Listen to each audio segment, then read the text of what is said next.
Creed en sus profetas. Jueves 25 de mayo 2023, Salmos 19. Las obras y la palabra de Dios.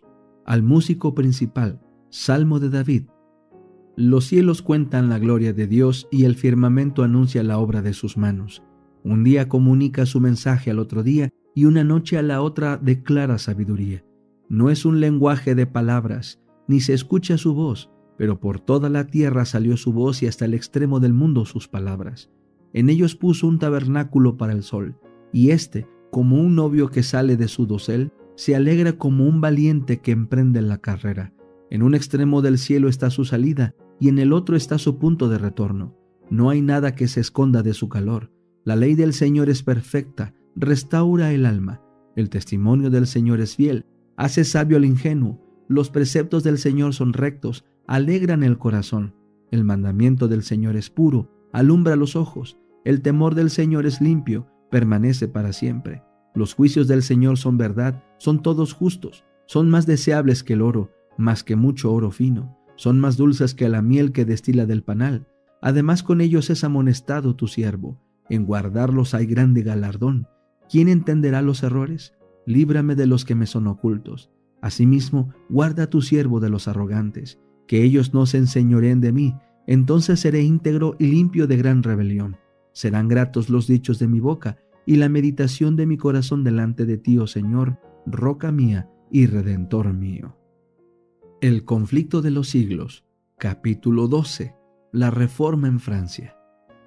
Las víctimas sucumbían en medio de terribles tormentos, pues se había ordenado a los verdugos que las quemasen a fuego lento para que se propagara su agonía. Pero morían como vencedores. No menguaba su fe ni desmayaba su confianza. Los perseguidores, viendo que no podían conmover la firmeza de aquellos fieles, se sentían derrotados. Se erigieron cadalsos en todos los barrios de la ciudad de París y se quemaban herejes todos los días, con el fin de sembrar el terror entre los partidarios de las doctrinas heréticas, multiplicando las ejecuciones. Sin embargo, al fin la ventaja fue para el Evangelio. Todo París pudo ver qué clase de hombres eran los que abrigaban en su corazón las nuevas enseñanzas. No hay mejor púlpito que la hoguera de los mártires. El gozo sereno que iluminaban los rostros de aquellos hombres cuando se les conducía al lugar de la ejecución, su heroísmo cuando eran envueltos por las llamas, su mansedumbre para perdonar las injurias, cambiaba no pocas veces, el enojo en lástima, el odio en amor, y hablaba con irresistible elocuencia en pro del Evangelio. Con el fin de atizar aún más la furia del pueblo, los sacerdotes hicieron circular las más terribles calumnias contra los protestantes. Los culpaban de querer asesinar a los católicos, derribar al gobierno y matar al rey.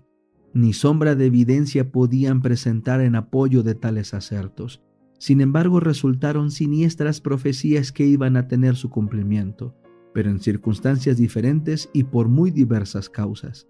Las crueldades que los católicos infligieron a los inocentes protestantes acumularon en su contra la debida retribución, y en siglos posteriores se verificó el juicio que habían predicho que sobrevendría sobre el rey, sobre los súbditos y sobre el gobierno. Pero dicho juicio se debió a los incrédulos y a los mismos papistas. No fue por el establecimiento, sino por la supresión del protestantismo, por lo que 3 siglos más tarde habían de venir sobre Francia tan espantosas calamidades. Todas las clases sociales se encontraban ahora presas de la sospecha, la desconfianza y el terror.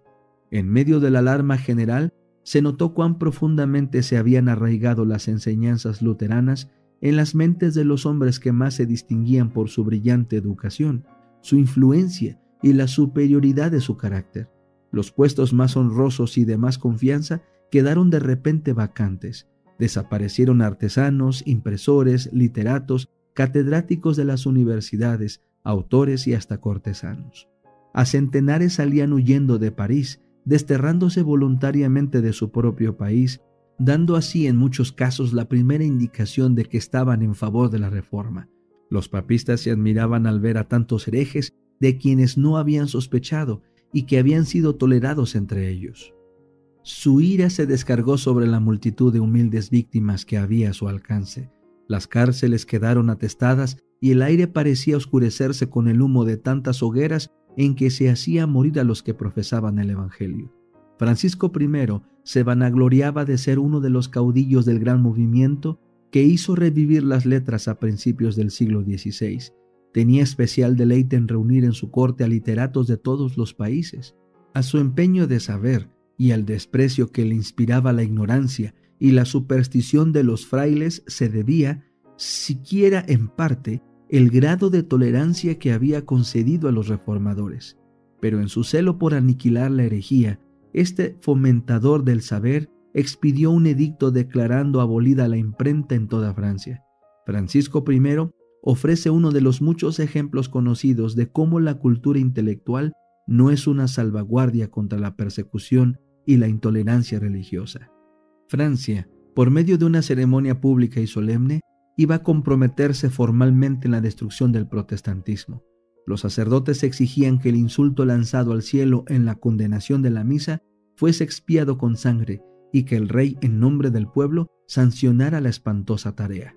Se señaló el 21 de enero de 1535 para efectuar la terrible ceremonia. Se atizaron el odio hipócrita y los temores supersticiosos de toda la nación.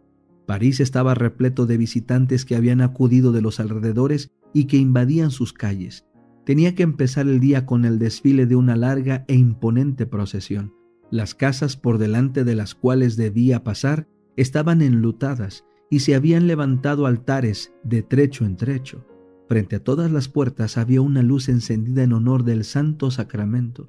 Desde el amanecer se formó la procesión en palacio. Iban delante las cruces y los pendones de las parroquias, y después seguían los particulares de dos en dos y llevando teas encendidas.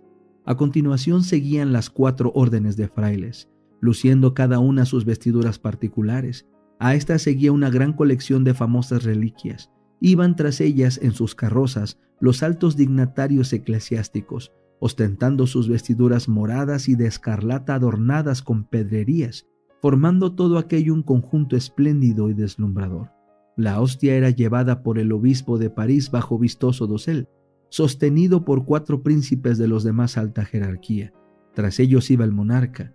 Francisco I iba en esa ocasión despojado de su corona y de su manto real, con la cabeza descubierta y la vista hacia el suelo, llevando en su mano un crio encendido. El rey de Francia se presentó en público como penitente. Se inclinaba ante cada altar, humillándose no por los pecados que manchaban su alma, ni por la sangre inocente que habían derramado sus manos, sino por el pecado mortal de sus súbditos que se habían atrevido a condenar la misa. Cerraban la marcha la reina y los dignatarios del Estado, que iban también de 2 en 2 llevando en sus manos antorchas encendidas. Como parte del programa de aquel día, el monarca mismo dirigió un discurso a los dignatarios del reino en la vasta sala del Palacio Episcopal. Se presentó ante ellos con aspecto triste y con conmovedora elocuencia lamentó el crimen, la blasfemia y el día de luto y de desgracia que habían sobrevenido a toda la nación. Instó a todos sus leales súbditos a que cooperasen en la extirpación de la herejía que amenazaba arruinar a Francia. Tan cierto, señores, como soy vuestro rey, declaró, si yo supiese que uno de mis miembros estuviese contaminado por esta asquerosa podredumbre, os lo entregaría para que fuese cortado por vosotros. Y aún más, si viera a uno de mis hijos contaminado por ella, no lo toleraría, sino que lo entregaría yo mismo y lo sacrificaría a Dios. Las lágrimas le ahogaron la voz y la asamblea entera lloró, exclamando unánimemente, viviremos y moriremos en la religión católica.